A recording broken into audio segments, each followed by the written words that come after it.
বাইরের খাবারের থেকে নাকি ঘরের খাবার বেশি টেস্টি হয়েছে। খেয়ে কয় যে, "ও মা! এই সেই হয়েছে।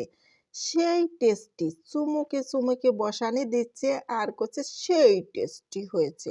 খা, পরাণ ভরিয়ে খা।" আজ ২ দিন ধরে খাবো, খাবো করতেছিল। বলতেছিল যে, "কবে যে তৈরি করে দেবে আমার আম্মু আর তয় খাবো।" তা দিলাম আজকে খা। পরানটা ভরে খা। আসসালামু আলাইকুম, সবাই কেমন আছেন? হাফ কেজির মতো বুট নিয়ে আসছিলাম। তা ভিজায় রাখছিলাম ২ দিন ধরে। এর মাল মশলা নাই বলে আর তৈরি করেই দিতে পারি না। তার বাবাকে বললাম যে, "দেখো ছেলে খাইতে চাচ্ছে, তা তুমি একটু মাল মশলা এনে দাও।" কয়, "আমি পারলাম না।" টানা কথা কইয়ে দিল। যাক থুক্কো, দরকার নাই। তা আমি আর কি করব? আমার কাছে গুড়াদু টাকা ছিল। চলে গেলাম বাজারে ভনভন করতে, করতে। গিয়ে তারপরে তিতুল কিনে নিয়ে আসলাম। যাই হোক টুকটাক একটু মসলা-টসলা যাই পেলাম তাই নিয়ে চলে আসলাম। আর ঘরের ভিতরে যে মসলা-টসলা ছিল, সেই মসলা দিয়েই মনে করলাম যে যাহ একটু চটপটি বানিয়ে দেই। ছেলেমেয়েদেরকে খাক পরান্ডা ভরে। তো এখন এই যে তিতুল নিলাম, নিয়ে পানি দিয়ে ভালো করে চটকিয়ে বিচিগুলো সব ফেলে দেবো। যে যেরকম পাতলা খাবে, ঘন খাবে, সেইভাবে গুলিয়ে নিতে হবে। স্বাদমতো দিয়ে দিলাম লবণ আর দিয়ে দিলাম চটপটির একটু মশলা, একটু টেস্টি হওয়ার জন্যে। কারণ বেশি কিছু ঘরে নাই, যা আছে সেগুলো দিয়েই তৈরি করে দেব।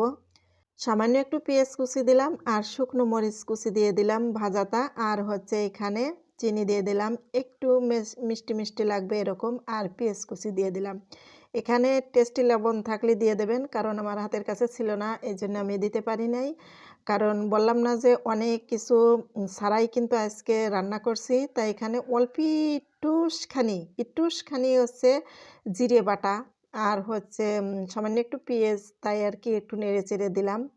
আর তার ভিতরে আলু দিয়ে দিলাম, দিয়ে ভালো করে একটু নেড়ে চেড়ে তুলে নেব। আর ওদিকে কিন্তু আমি হচ্ছে ডাউলগুলো এই যে সিদ্ধ করে নিয়েছি প্রেশার কুকারে, ভালো করে একটু সিদ্ধ করে নিতে হবে। তা সিদ্ধ করে নিয়ে এখন দিয়ে দিলাম, এর ভিতরে সামান্য একটু হলুদ দিয়ে দেব, মানে মরিচের গুঁড়ো একটু দিয়ে দেবো, আর আলু যেগুলো যে একটু ভেজে রেখেছিলাম সেগুলোও দিয়ে দিচ্ছি। হলুদ দিলে একটু কালার হয়, দিতেও পারেন নাও পারেন, সেটা আপনাদের ব্যাপার, আমি দিয়ে দিলাম। আর মরিচের গুঁড়ো যে একটু দিয়ে দিচ্ছি, ঝাল যে যেরকম খাবেন চটপটিতে সেইভাবে দিয়ে দেবেন।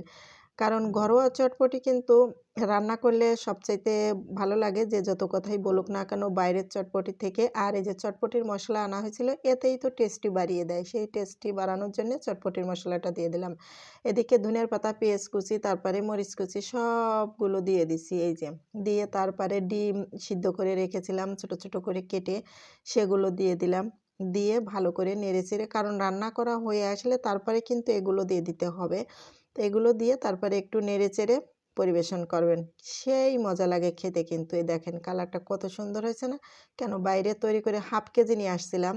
বাইরে তৈরি করে মানে বিক্রি করে সেইগুলো খাবো। ঘরে যদি অল্প কিছু দিয়েই তৈরি করে খাওয়া যায়।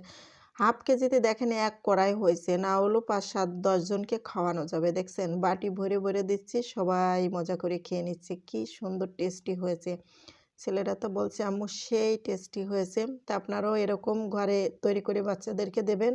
স্বাস্থ্যসম্মত খাবার, কারণ বাইরের থেকে ঘরের খাবারগুলোই আমার কাছে মনে হয় যে সবচাইতে ভালো। আর তেমন একটা ভালো লাগছে না, ঠান্ডাতে গলা বসে গেছে, তারপরও ভয়েস দিতে হচ্ছে। তা যাই হোক, সবাই ভালো থাকেন। বিদায় নিলাম আজকের মতো। আল্লাহ হাফেজ।